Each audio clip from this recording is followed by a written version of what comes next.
Hey all, Hipper here. So today we're looking at Yoshino and we're looking at it on the new Riposte map. So don't forget to subscribe if you enjoyed that. And my build here is my new Agile Cruiser build where I'm using the inspiration Roon to max my turret traverse.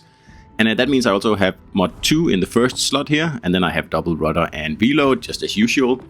And in here we have sonar, spotter, and of course 4 heals, which is very handy.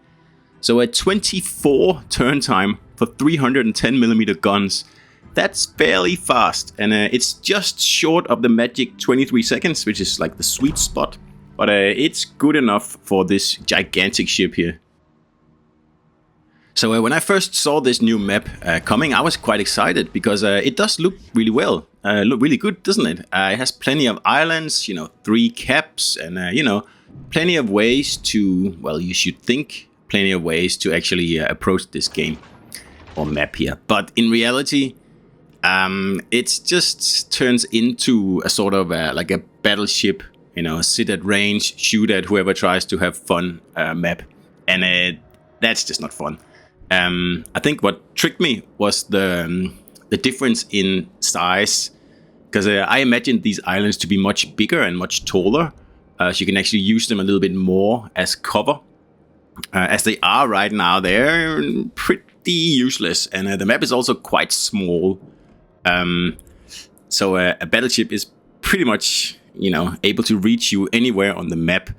So it's not a very fun map, I think. It's a shame. I like new maps, and most maps I really enjoy.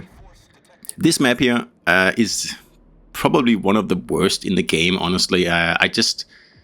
It doesn't allow for a lot of flexible gameplay, I think. There's only a few approaches that really work well. So here you see what I mean. Like, if you play a battleship on this map, you don't really have to think just as usual battleship play, Like, even if you start at sea, you can reach cruisers across the map. And, that was really all you have to do. Just sit there and, fire your guns while you are eating your snacky snacks and probably watching some Netflix at the same time. So yeah, typical battleship play. And once you're spotted and every battleship on the map is shooting at you to get at your broadside, and every torpedo and every destroyer is spotting you, there's not many options left. So you're just gonna have to assume the cruiser position here. I hate when I have to do that, because it means that the game is going to be boring. Like, extremely boring. This is the Mogami position, or the Chili position, whatever you want to call it. I like to call it Chili position. He doesn't like that, but he'll learn to love it. Anyway, so sitting like this, you'll bounce most shells, and you can do plenty of damage. And I'm even inside the cap here, so I'm actually sort of helping capping. I am getting reset all the time, but I mean, why not?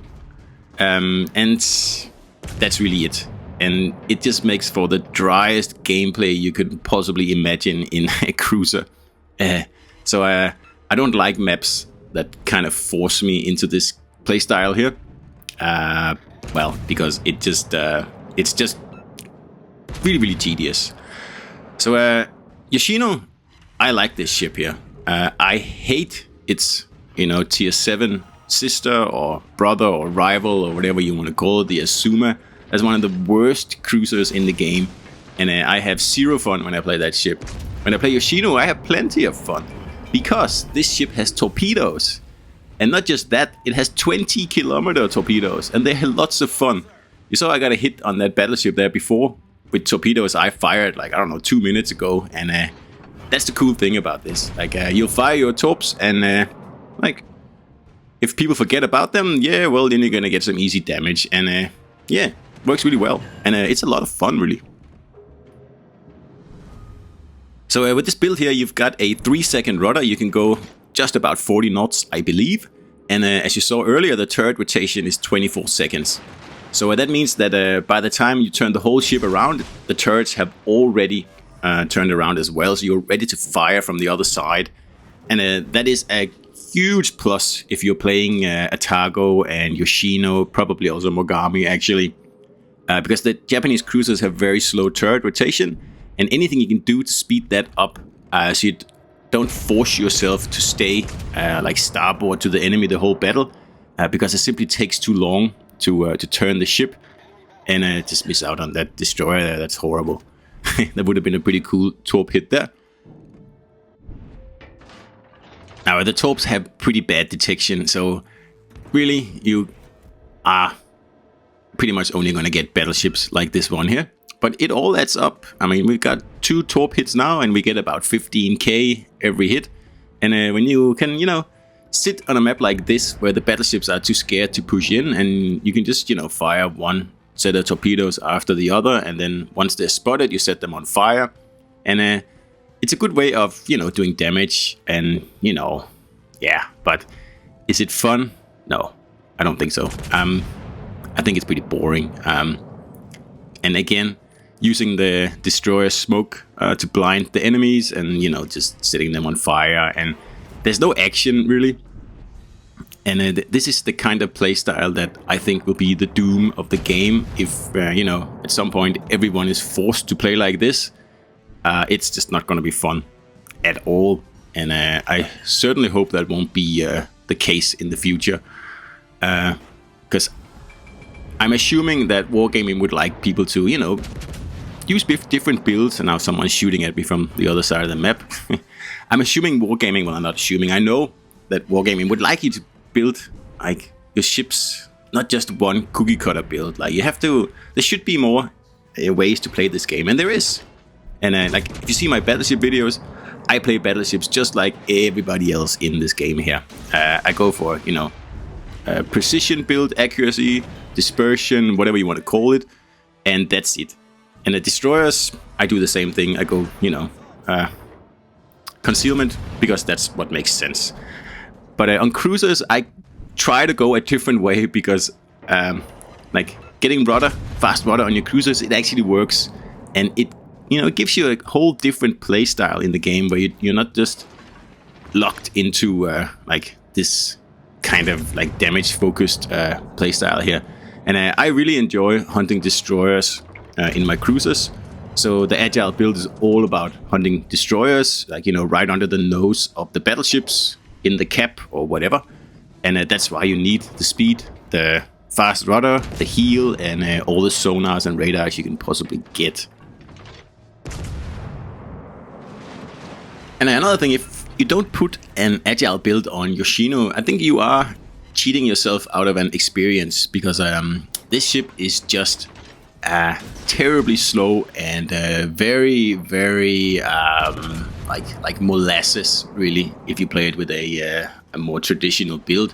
And this build here is fun. Like, it makes this huge ship here that has like 1,000-meter turning radius, and you can just thrash it around like it's an Atago or a Wichita or something like that. It doesn't accelerate very quickly, but it does turn very, very fast. And of course, if you want to do a 180, then the turning radius comes into play, and you will be a little bit disadvantaged because it takes a long time. It's 300 meters more than a Targo, for example. I think around 300. So yeah, it's no Wichita. But if you're just dodging shells when you're moving in, or close range torpedo dodges, which this ship is really good at, by the way, and I'll show that in probably my next Yoshino video. Because I played this ship a lot today, and I had a good time in it, except for this battle. Now, with Yoshino being so much fun, I am very, very excited for World of Warships Legends to get, the legendary Atago. Not the Atago, obviously, but what is on PC, the SAO, which I'm assuming will be another legendary Japanese heavy cruiser. And that ship looks fantastic. It looks like pretty much like a cross between Atago and Yoshino, but I'm assuming it will be a lot more agile than Yoshino, and it probably won't have as long range on the torpedoes. I'm guessing 12 kilometers, 13, 12 kilometers, and about the same firepower as Atago, but of course a much faster reload and like smaller caliber guns. So I am really looking forward to that ship now, because I thought that, well, I still think that it will probably never come. And I don't know why Wargaming is taking such a long time bringing ZAO out, because it was one of the first ships available on PC, and it's a mystery why we don't have it yet. But in the meantime, Yoshino is a good stand-in. I mean, it's not as agile as I'd like it to be, but like I said earlier, it's still a lot of fun to play with this this build here.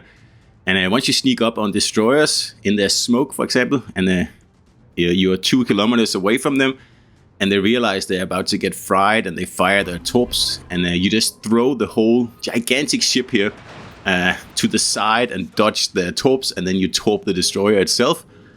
I mean, there are very few things more refreshing and satisfying in this game than doing that, and it's one of my great pleasures. It really is, and that's one of the main reasons I like to play Agile Cruisers, because I love to just get in there and smack destroyers around.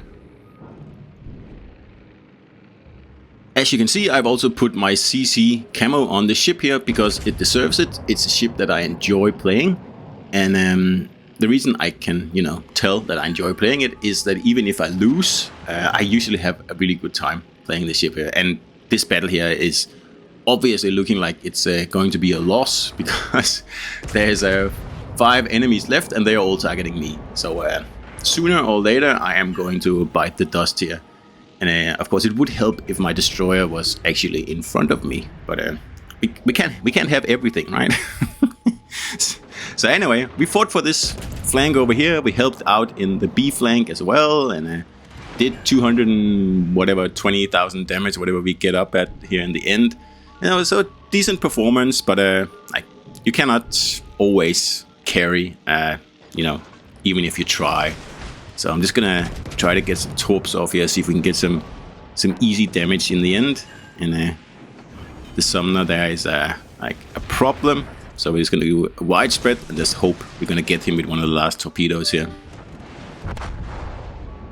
So the Hayate does manage to take out the summoner, which is quite impressive. But obviously it's way too late. We are 250 points behind, and the Reds are up by 3 ships. So it's a solo warrior opportunity for this destroyer here, but obviously I don't have to tell anyone that he doesn't pull it off. So Yoshino, it's a great ship. I really, really like it. And it's one of my favorite ships. And like I said earlier, Azuma, which is pretty much Yoshino without torpedoes, is one of my absolute hate ships. And I just cannot stand that ship. But on the other hand, Yoshino, great ship. Love it. So much fun. And it's amazing how much difference like a bunch of torpedoes actually makes to my enjoyment of cruisers. So while we're waiting for the destroyer to do a kamikaze attack on this battleship here instead of trying to actually win, then I can just say that Yoshino is not available anymore. It was only available for a special campaign, not even a campaign, a special event during Christmas this year or last year, whatever you want to look at it. And yeah, so you can't get it anymore, and I don't know when it will be back, unfortunately. So hope you enjoyed this battle here, guys, on the new Riposte map, and I'll see you out there.